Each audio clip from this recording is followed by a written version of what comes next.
شعر فوق‌العاده زیبایی از حافظ شیرازی که قرنها قبل سروده شده است و فعلا هم در همین عصر حاضر در مورد زندگی ما انسان‌ها خیلی ثبت می‌کنند. تمام این جنگ‌ها و خونریزی‌ها و مشغله‌ها و پرابلم‌های زندگی ما انسان‌ها را در بر گرفته است و توضیح می‌دهد. این که ما انسان‌ها هر روز آرزو می‌کنیم که حالمون بهتر شود، ولی برعکس بدتر شده می‌رود. علت در چی است؟ جناب حافظ در یک پارچه شعر خیلی کوتاه و مختصر تمام این وقایع را خدمت ما توضیح داده است. من هم خدمت شما تقدیم می‌کنم، امید که توجه بفرمایید.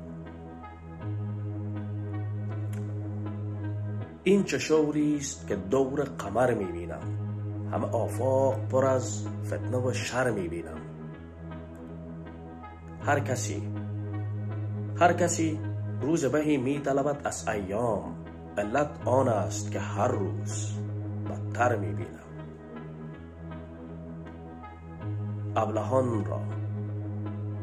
ابلهان را همه شربت ز گلاب و قند است، قوت دانا همه از خون جگر می‌بینم. اسب تازی شده مجروح به زیر پالان، طوق زرین همه بر گردن خر می‌بینم.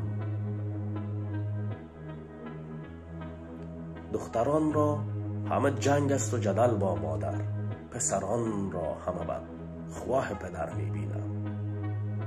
این چه شوری است که دور قمر می‌بینم، همه آفاق پر از فتنه و شر می‌بینم.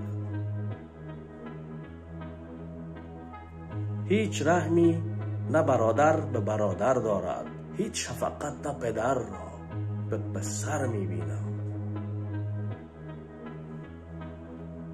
پند حافظ بشنو خواجه، برو نیکی کن که من این پند به تو گویم و از در گوهر می‌بینم. سپاس که تا آخر این ویدیو با ما همراه بودید. بدرود.